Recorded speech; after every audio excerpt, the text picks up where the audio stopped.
नमस्कार दोस्तों, आपका स्टोरी वर्ल्ड वाइड चैनल में स्वागत है। आपके लिए डेली एक नई कहानी लेकर आता हूं। आशा करता हूं कि आपको मेरी कहानी अच्छी लगती होगी। अगर अच्छी लगती है तो चैनल को सब्सक्राइब और लाइक करें वीडियो को। चैनल को सब्सक्राइब करके हमारा मनोबल जरूर बढ़ाएं ताकि हम आपके लिए और भी खौफ से भरी कहानियां ला सकें। तो चलिए दोस्तों, अब इस इलाके में लुम्पा गांव पड़ता है ना? वो चुप हो गया। मैंने फिर पूछा। उसने धीरे से कहा, तुम वहां रुके थे? हाँ, एक रात वहीं बिताई, ट्रक ले जा रहे थे। क्यों? वो पास आकर बैठ गया। बहुत धीरे धीरे बोला, जैसे कुछ याद कर रहा हो। लुम्पा गांव अब गांव नहीं रहा बेटा। वहां पहले एक मंदिर था, बहुत प्राचीन। वो मंदिर सिर्फ देवताओं का नहीं था। वहां कुछ ऐसे तांत्रिक भी रहे जिन्होंने मां काली के नाम पर कई अनुष्ठान किए। फिर एक बार वहां एक लकड़ी का बक्सा ले जाया गया जिसमें किसी रक्षक शक्ति को बांधा गया था, लेकिन लोगों ने लालच में उसे खोल दिया। तब से उस गांव पर छाया है स्थायी साया। गांव वालों ने खुद ही निर्णय लिया कि कोई भी बाहरी व्यक्ति वहां रात में न रुके। जो रुका वो वापस तो आया, मगर बदल गया, छुप हो गया, डरा डरा रहने लगा। या फिर, मैंने उसकी बात काटी, या फिर कभी जुबान खो बैठा, कभी याददाश्त। मेरे हाथ से चाय का कप गिरते गिरते बचा। हमने बिना कुछ बोले चाय खत्म की और ट्रक की ओर बढ़े। सोनू की हालत खराब थी। उसकी आंखें लाल थीं, जैसे रात भर नींद नहीं आई हो। मैंने उससे कहा, अब बस 2 घंटे और फिर हम माल छोड़कर वापस चल देंगे। पर जब हम गेस्ट हाउस पहुंचे और गार्ड को पेपर दिखाए, उसने कहा, यहां तो कोई डिलीवरी लिस्ट में नहीं है। ये सामान तो 3 दिन पहले आ चुका है। मैं हक्का बक्का रह गया। मगर हमें आज ही दार्जिलिंग से भेजा गया। उसने कागज फिर से देखा। आपके पास जो पेपर हैं वो 1 हफ्ते पुराने हैं। सोनू ने कांपते हुए कहा, भैया, लगता है हम वक्त में कहीं पीछे चले गए थे। मैंने उसकी तरफ देखा। अब मजाक की कोई गुंजाइश नहीं थी। हमने वो बक्से वहीं छोड़ दिए, वापस कागजों पर साइन लिए और ट्रक लेकर बाहर निकले। मगर जब ट्रक मोड़ पर पहुंचा, सोनू ने अचानक चिल्ला दिया, भैया, ट्रक के ऊपर कोई बैठा है। मैंने ब्रेक मारा, उतरा। कुछ नहीं था, पर ट्रक की छत पर मिट्टी के गीले निशान थे, वही उल्टे पैर वाले। और फिर हवा में वही आवाज गूंजी जो मैंने सपने में सुनी थी। मैंने ट्रक की छत की ओर देखा। वहां कुछ नहीं था, लेकिन मिट्टी के निशान गीले थे, ताजे। और मुझे ये यकीन दिलाने के लिए काफी था कि कुछ है, कोई है जो सिर्फ छाया नहीं है, बल्कि अब हमारे साथ चल रहा है। मैंने चुपचाप कपड़े से ट्रक की छत को साफ किया, जैसे कोई पुराना धब्बा मिटाने की कोशिश कर रहा हो। मगर मन के भीतर जो खरोंच पड़ी थी वो धुलने वाली नहीं थी। सोनू ट्रक में बैठा कांप रहा था।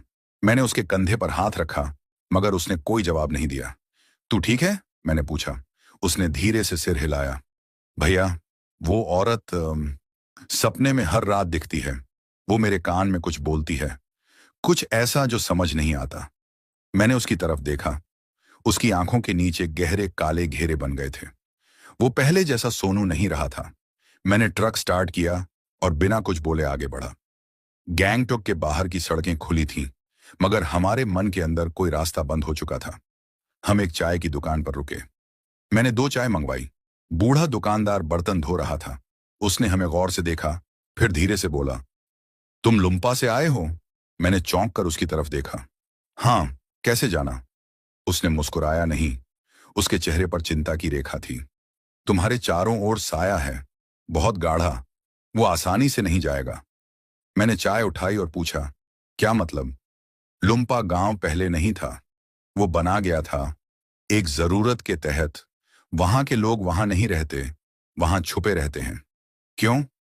क्योंकि वो गांव नहीं, एक शरण स्थली है उन आत्माओं की जिन्हें तंत्र से बांधा गया था।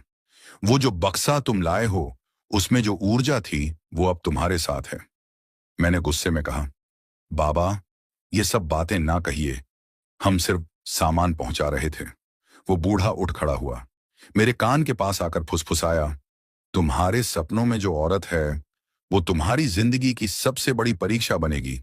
जब उसका नाम समझ में आए तब ध्यान रखना, कोई आवाज मत देना उसे। मैंने कप हाथ में ही छोड़ दिया और वापस ट्रक में चढ़ गया। सोनू मुझसे भी ज्यादा बदहवास था। हमने वापसी का रास्ता पकड़ा। मगर जैसे ही रास्ते पर 2 घंटे चले, ट्रक की ब्रेकें अजीब आवाजें करने लगीं। मैंने गाड़ी रोकी और नीचे उतरकर देखा।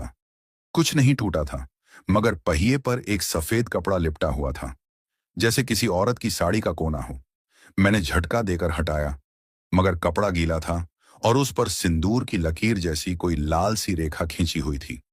सोनू ने नीचे आकर पूछा, क्या हुआ भैया? मैंने कपड़ा पीछे छुपा दिया। कुछ नहीं, कोई प्लास्टिक का टुकड़ा फंस गया था। लेकिन अब मुझे यकीन हो चला था, जो चीज हमने साथ में उठाई थी वो अब हमसे जुड़ गई है। हमने अगले 2 दिन यात्रा में बिताए, वापसी के रास्ते पर। लेकिन हर रात ट्रक के भीतर, केबिन के अंदर या सपनों के बाहर कोई ना कोई अजीब घटना घटती रही। एक रात सोनू बड़बड़ाने लगा, आंखें बंद, मुंह से अजीब आवाजें, जैसे कोई पुराना मंत्र हो। क्लीं, काली, असुर मर्दिनी, क्षमस्व। मैंने उसका मुंह झकझोर कर बंद कराया। सोनू, होश में आ। उसने आंखें खोली और पल भर के लिए उसकी आंखों में मेरी परछाई नहीं, किसी और का चेहरा दिखा। मैं पीछे हट गया। वो एक पल के बाद फिर से रोने लगा। भैया, मुझे छोड़ दो यहां, मैं नहीं जा पाऊंगा। बकवास मत कर, मैंने गुस्से में कहा। वो मेरे साथ आ चुकी है। वो कहती है कि मैं उसका संपर्क बिंदु हूं, उसका प्रवेश द्वार। मैंने चिल्लाकर उसे चुप कराया, मगर उस रात मैं भी नहीं सो पाया। जब हम सिलीगुड़ी के करीब पहुंचे, तब मैंने एक मंदिर देखा रास्ते के किनारे, मां काली का मंदिर। वहीं जाकर रुकने का निर्णय लिया। हमने वहां के पुजारी से मिलकर सब कुछ बताया, जैसा कि था। पुजारी ने हमारी बात चुपचाप सुनी, फिर बोला, तुम जिस साया की बात कर रहे हो वो कोई आत्मा नहीं, एक जागृत तांत्रिक प्रभाव है। वो सिर्फ उन्हीं से जुड़ता है जो उससे आंख मिलाते हैं। अब तुम्हारे दोनों जीवन उससे प्रभावित हैं। अब क्या करें? मैंने डरते हुए पूछा।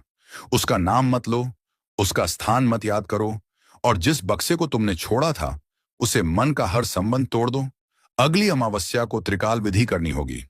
और तब तक? पुजारी ने गहराई से मेरी तरफ देखा। तब तक वो हर रात थोड़ा और भीतर आएगी, जब तक कि तुम्हें लगने लगे कि तुम वहीं हो। सिलीगुड़ी से आगे की सड़क अब जानी पहचानी लगने लगी थी, मगर दिल के अंदर जो कुछ अजनबी सा था वो हर पल मेरे साथ ही बैठा था। जैसे ट्रक की केबिन में अब एक तीसरी सवारी चुपचाप साथ चल रही हो। हम मंदिर से लौटे थे।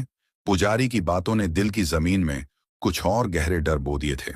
उसने कहा था, वो हर रात थोड़ा और भीतर आएगी, जब तक तुम खुद को वही न समझने लगो। और मुझे नहीं पता क्यों, मगर अब कुछ वैसा ही होने लगा था। उस रात जब हमने ट्रक एक ढाबे पर रोका, मैं बिल्कुल थक चुका था। सोनू अब बोलता नहीं था, बस चुपचाप बैठा रहता। वो अब सोनू नहीं रहा था, बस एक खोया हुआ चेहरा बन गया था। ढाबे में 2-3 ट्रक और खड़े थे। दूसरे ड्राइवरों से बात करते हुए एक पल को मैंने सब कुछ भुलाने की कोशिश की, मगर जब वो मुझसे बोले कि तेरा चेहरा बहुत उतरा हुआ लग रहा है भाई, तो जैसे सब फिर से सामने आ गया। रात को ढाबे के पीछे एक छोटा सा कमरा मिला, वहीं सोने के लिए गए। मैं लेटा तो आंखें बंद होते ही फिर से वही सपना शुरू हुआ। मैं फिर उसी बंगले के अंदर था। वही लंबा अंधेरा कॉरिडोर, वो खुला बक्सा और उसके पास बैठी वही औरत। इस बार उसका चेहरा और साफ दिख रहा था। उसकी आंखें अब सीधी मेरी आंखों में देख रही थीं, और उसके होठों से निकला सिर्फ एक शब्द, अनुष्का। मेरे कान में जैसे बर्फ घुस गई हूं। मैंने चिल्लाकर आंखें खोली और देखा कि सोनू मेरी छाती पर बैठा है। उसकी आंखें पूरी सफेद थीं। वो धीरे धीरे बोल रहा था, उसका नाम अब तुम जानते हो, अब वो तुम्हें छोड़ नहीं सकती। मैंने झटके से उसे धक्का दिया और कमरे से बाहर भागा। ठंडी हवा में सांस लेना मुश्किल हो गया था। कंधों पर जैसे कोई अदृश्य हाथ था जो मुझे पीछे खींच रहा हो। मैं वहीं जमीन पर बैठ गया और धीरे धीरे मेरे मुंह से भी वही शब्द निकल गया, अनुष्का। मगर जैसे ही मैंने वो नाम दोहराया, कुछ हुआ। मेरे शरीर में झटका सा लगा। कानों में आवाज आई, बहुत जोर की, जैसे कोई औरत चिल्ला रही हो, वचन टूटा, वचन टूटा। मैं वहीं बेहोश हो गया। सुबह जब उठा तो सोनू पास बैठा था, मगर अब उसकी आंखें पहले जैसी थीं। वो रो रहा था, भैया माफ करना, मैं नहीं था कल रात में। मुझसे कोई बोल रहा था, मुझे चला रहा था। मैंने उसका सिर सहलाया। अब हम दोनों एक जैसे हो चुके थे, पीड़ित। वापसी का रास्ता मुश्किल हो गया। अब हर मोड़ पर, हर ट्रक स्टॉप पर मुझे लगता कि कोई हमें देख रहा है। कभी शीशे में कोई परछाई दिखती, कभी ट्रक के पीछे चलती एक साड़ी लहराती हुई औरत की छवि। एक बार तो ट्रक की ब्रेक अपने आप लग गई, जबकि सामने कुछ नहीं था। और फिर एक रात, जब हम वापस दार्जिलिंग के पास के पहाड़ों में पहुंचे, ट्रक का रेडियो अपने आप ऑन हो गया। कोई पुराना बंगाली लोकगीत चल रहा था, मगर उसमें जो आवाज थी वो महिला की नहीं थी। वो जैसे कोई तंत्र साधना कर रहा हो। सोनू डर से बेहोश हो गया। मैंने रेडियो बंद किया, मगर वो खुद ही फिर ऑन हो गया। मैंने ट्रक रोक दी, टॉर्च लेकर नीचे उतरा और ट्रक के बोनट के पास खड़े होकर सोचा कि अब क्या किया जाए। उसी वक्त पीछे से किसी ने मेरा नाम पुकारा, राघव। मैं कांप गया। वो कोई औरत थी, आवाज धीमी मगर बहुत साफ। मैंने पीछे मुड़कर देखा। सड़क खाली थी, मगर मिट्टी पर एक जोड़ी नंगे पांव के निशान बनते चले जा रहे थे, बिल्कुल जैसे कोई अदृश्य शरीर वहां चल रहा हो। मैं वहीं जमीन पर बैठ गया और जोर से चिल्लाया, छोड़ दो हमें, हम नहीं जानते तुम कौन हो।